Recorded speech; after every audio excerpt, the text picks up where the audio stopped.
Sur ma chaîne, on a déjà vu des drames qui se sont passés en montagne avec le crash de la cordillère des Andes. Si vous voyez pas, je vous mets le lien en barre quelque part par là, sur cette chaîne. On a vu aussi un drame en mer avec le cas de José qui s'est perdu 438 jours en mer. Je vous le mets également ici, si vous ne l'avez pas vu, n'hésitez pas à aller la voir. Mais on n'a pas encore parlé de drames qui se sont passés dans les airs, donc c'est parti, aujourd'hui ça va être le sujet de la vidéo. Un drame incroyable, une histoire incroyable qui s'est passée avec un crash d'avion. L'histoire elle est juste lunaire, je pense que vous en avez déjà entendu parler, c'est une histoire qui est très connue, mais j'avais envie quand même de vous la partager, je pense que tout le monde ne la connaît pas non plus. Mais avant tout, n'hésitez pas à vous abonner à ma chaîne, activer la cloche de notification, c'est très important. Et si vous voulez me soutenir, moi j'ai pas de sponsor pour l'instant, je fais pas de sponsoring, c'est évident. Mais si vous voulez me soutenir, j'ai une boutique en ligne où je réalise des créations fait main. Donc tout est fait par mes petites manos, de décoration, des tableaux, des plateaux, etc. Le lien de cette boutique est dans ma biographie YouTube. Sinon, je vous mets le lien en description. Donc n'hésitez pas à aller faire un tour, ça me soutient. C'est des choses qui me permettent aussi de continuer à faire voilà, des vidéos, d'apporter du contenu sur les autres plateformes et aussi de pouvoir vivre de ma passion qui est la résine. Donc n'hésitez pas, je ferme la parenthèse, c'est parti pour l'histoire des jours, installez-vous confortablement et on est parti.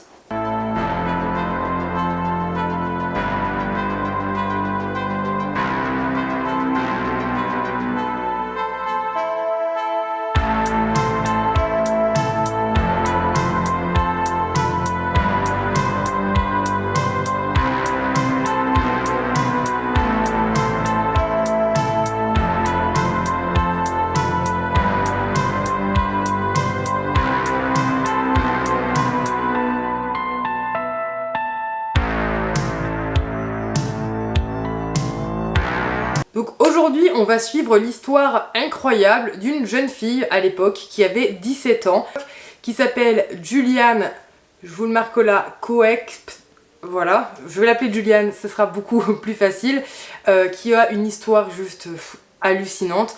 Donc je vais expliquer rapidement qui est Julianne, sa famille, le contexte où ils habitent, avant de passer à l'histoire qui nous intéresse. Donc ses parents, Maria et Hans, d'origine allemande, immigrent à la fin de la Seconde Guerre mondiale pour s'installer au Pérou, afin de faire des recherches sur la biodiversité dans la forêt tropicale amazonienne. Donc voilà, c'est des scientifiques tout simplement qui vont immigrer pour pouvoir réaliser convenablement leur travail, parce que en Amazonie, c'est pas la même biodiversité qu'en Allemagne, on s'entend.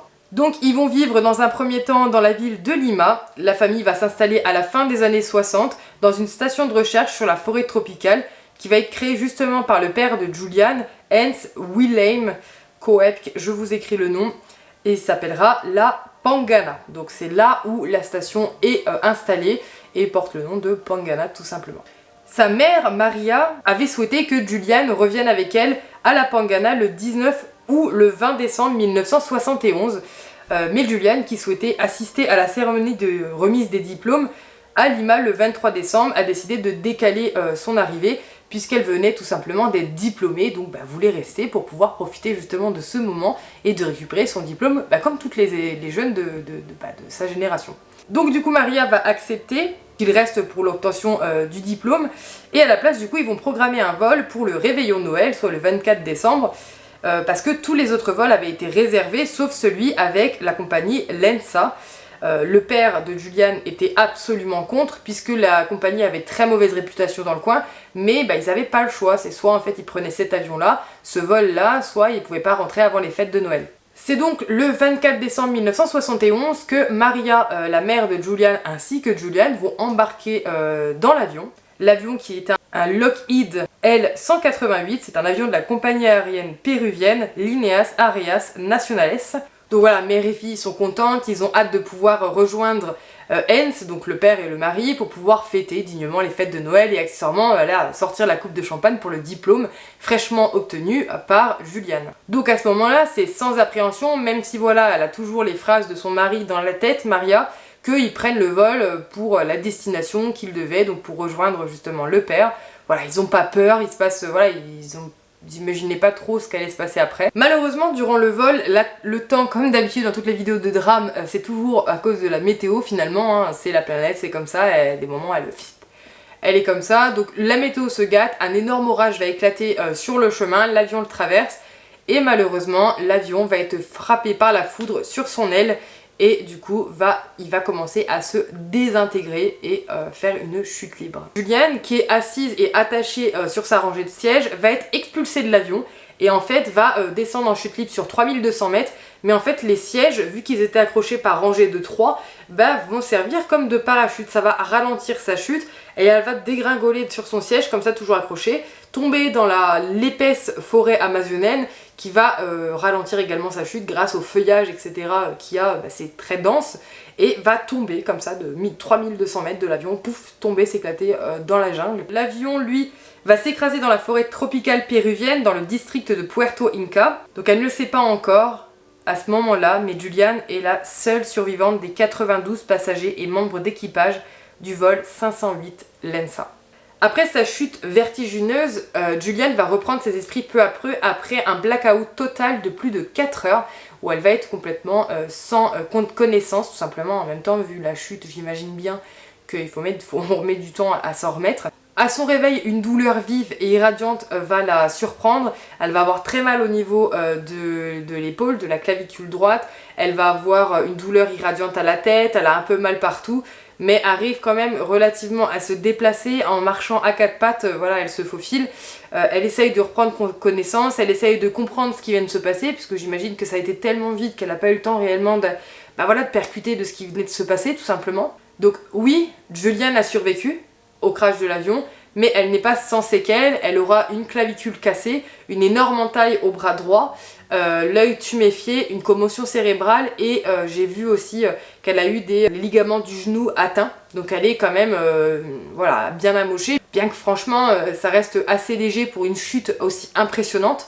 Donc dans un premier temps, elle va appeler à l'aide, elle va crier dans la forêt, dans la forêt amazonienne au secours. Évidemment ça restera sans réponse et du coup la première chose qu'elle va tenter de faire, c'est tout simplement de retrouver sa mère qui était installée dans l'avion près d'elle. Donc elle va se déplacer à quatre pattes dans la forêt en essayant en appelant sa mère, en essayant de la retrouver. Peine perdue, elle ne la retrouvera pas et elle apprendra d'ailleurs plus tard que sa mère avait survécu au crash, mais que sans secours qui est arrivé rapidement, sa mère est décédée du coup suite à ses blessures. En fouinant un peu aux alentours, elle va réussir à trouver quelques friandises, quelques petites choses qui traînaient un peu partout dû au crash de l'avion, les garder avec elle, vraiment juste comme seule source de nourriture. Elle aura juste quelques vivres. Juliane a une chance, si on peut dire ça, une chance, c'est que ses parents sont des scientifiques justement spécialisés dans la biodiversité, etc., dans la forêt amazonienne. Donc c'est un lieu qu'elle connaît quand même et ses parents lui ont déjà appris quelques tips pour pouvoir survivre dans ces conditions. Donc elle se déplace dans la forêt et va rapidement repérer un cours d'eau. Donc tout simplement le fleuve qui traverse la forêt amazonienne, elle va le repérer et elle va se rappeler de ce que son père lui avait expliqué, que si un jour elle était perdue, quel que soit où elle est perdue, si elle trouve un cours d'eau, il faut qu'elle suive le cours d'eau puisqu'il y aura toujours des habitations proches des cours d'eau.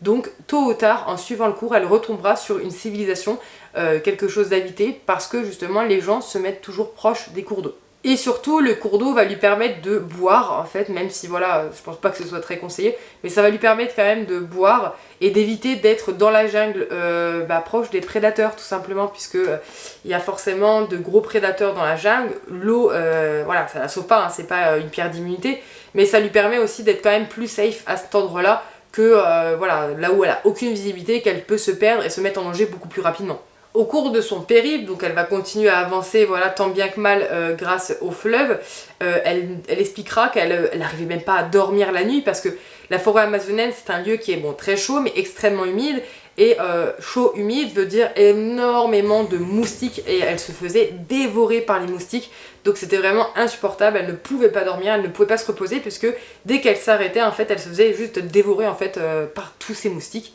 D'ailleurs les piqûres vont finir même par s'infecter à force de se gratter, etc. Donc c'est vraiment un calvaire. Faut imaginer que déjà il y a toutes les preuves du crash, les blessures qu'elle a sur elle. On rappelle que c'est une jeune fille de 17 ans, c'est pas elle est pas c'est pas une adulte aguerrie, c'est pas Mike Horn qui va dans la jungle. Elle se débrouille par ses moyens.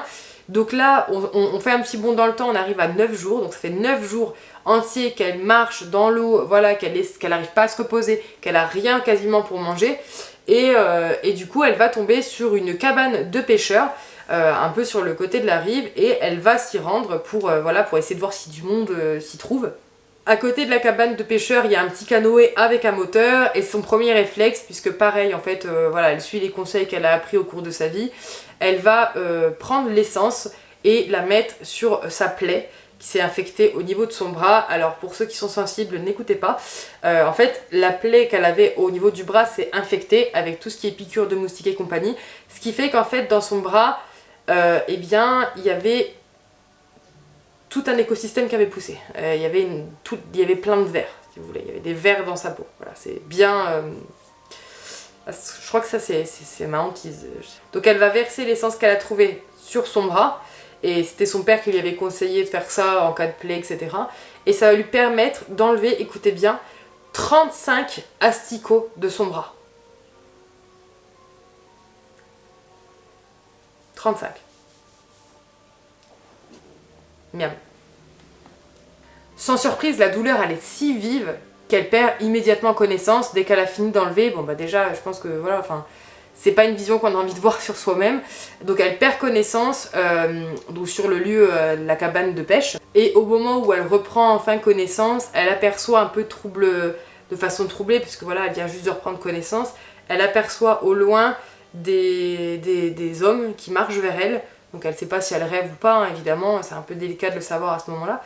Donc elle aperçoit ces gens-là, donc les gens la voient aussi, et lui apportent les premiers soins. Et vont attendre le lendemain pour pouvoir prendre le canoë justement et partir la conduire très rapidement dans un lieu où on peut la soigner. Donc ils vont la conduire jusqu'à un dépôt de bois. Le trajet total va durer plus de 7 heures, 7 heures éprouvant, mais on en voit enfin le bout du tunnel. Donc du coup Juliane est soulagée forcément, bien qu'elle en souffre. Et du coup du dépôt de bois, il y a un pilote qui va l'évacuer jusqu'à l'hôpital, là où son père du coup va l'attendre, puisque son père là ça faisait 10 jours à peu près que l'avion s'était crashé. Donc son père, j'imagine qu'il avait commencé à perdre espoir de revoir sa fille un jour. Voilà, sa femme était décédée, sa fille il ne savait pas, donc son père a eu la bonne nouvelle d'apprendre que sa fille avait survécu, et du coup il l'attendait tout simplement à l'hôpital. Donc évidemment, comme toute histoire, des experts ont essayé d'analyser la chose pour comprendre comment elle avait fait pour survivre, quels avaient été les facteurs favorisant justement sa survie. Et en fait, du coup, ils ont expliqué le coût des sièges. En fait, ils ont expliqué que les sièges, la façon dont ils étaient mis, donc il y avait une rangée de 3, ça a pu faire un effet de parachute, en fait, en ralentissant sa chute. Il y a eu, vu que c'était un orage, il y avait aussi les vents ascendants de l'orage qui a permis, du coup, de ralentir sa chute avec les vents ascendants.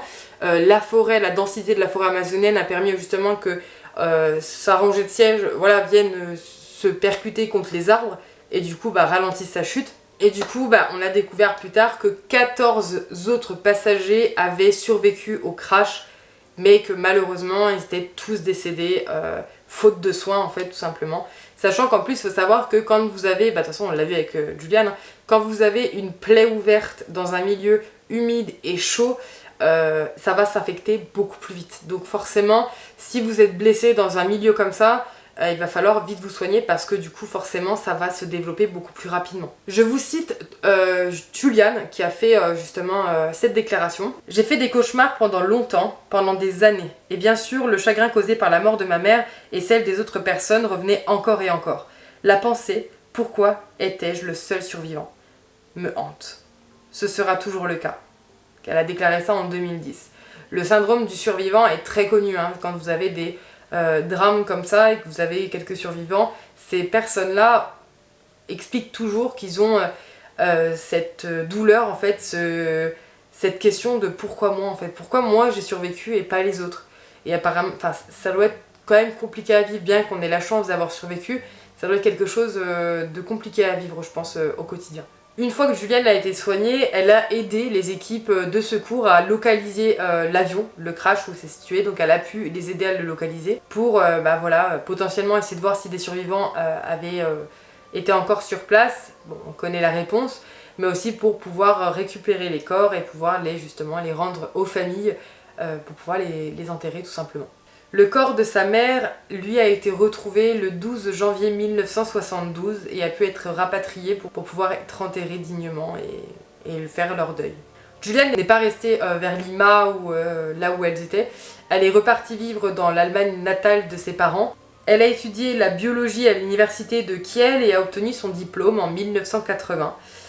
Ensuite, elle a obtenu un doctorat de l'université Ludwig Maximilian de Munich et est retournée au Pérou pour mener des recherches en mammifères spécialisés dans les chauves-souris.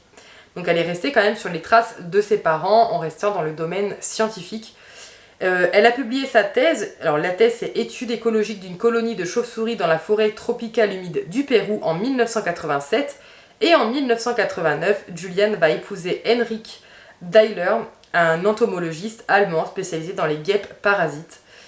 En 2000, suite au décès de son père, malheureusement, elle prend la direction de Pangana. Donc si vous vous souvenez bien, c'était le lieu qu'avait créé son père pour pouvoir étudier la biodiversité dans la forêt amazonienne. Donc elle reprend le contrôle de cet établissement. Actuellement, elle est bibliothécaire à la collection d'État bavaroise de zoologie de Munich, donc toujours à Munich, donc en Allemagne. Elle va écrire et publier un livre autobiographique qui se nomme « Un livre quand je suis tombée du ciel, comment la jungle m'a rendu la vie », qu'elle publiera du coup en 2011 par Piper Verlag. Ce livre a remporté le prix de littérature Corinne cette année-là, et en 2019, le gouvernement du Pérou l'a nommé grand officier de l'ordre du mérite pour service distingué. Voilà, donc elle aura eu un beau parcours derrière. Bon, la survie de Juliane a fait l'objet de nombreux livres et de films, évidemment, forcément. Mais son histoire elle a été racontée beaucoup plus fidèlement dans le documentaire Wings of Hope en 1998 par le cinéaste allemand Werner Herzog. Et en fait, il faut savoir pour la petite anecdote que ce réalisateur-là, il n'a pas fait ce documentaire pour rien, il l'a fait parce que ça le touchait personnellement. En fait, ce réalisateur devait être sur ce vol, le fameux vol qui s'est crashé. Mais en fait, un changement de plan de dernière minute l'a épargné de l'accident. Il avait prévu de faire le film depuis qu'il a raté de peu le vol, mais il n'avait pas pu contacter Juliane pendant des décennies puisqu'elle évitait les médias, en fait, elle aimait pas ça. Il l'a localisé après avoir contacté le prêtre qui a célébré les funérailles de sa mère. Juliane l'a accompagné lors d'une visite sur le site de l'accident, d'ailleurs c'est des photos que vous voyez passer depuis tout à l'heure, qu'elle a décrit comme une sorte de thérapie pour elle. Et il faut savoir qu'aujourd'hui, Juliane se bat énormément pour la préservation de la forêt amazonienne, puisque je pense que vous le savez, il y a énormément de déforestation, la forêt amazonienne est menacée. Entre la déforestation et les incendies à répétition, voilà, c'est des hectares et des hectares et des hectares de forêt qui sont tous les ans réduits. Donc elle se bat pour la forêt puisqu'elle estime que c'est la forêt qui lui a sauvé la vie littéralement, que ce soit en la protégeant et en ralentissant sa chute, ou alors en lui mettant entre guillemets le plan d'eau pas loin d'elle pour pouvoir retrouver rapidement la civilisation. Donc elle se bat chaque jour pour préserver cette forêt. Donc voilà, c'est pas encore une histoire très très longue, mais c'est une histoire juste incroyable.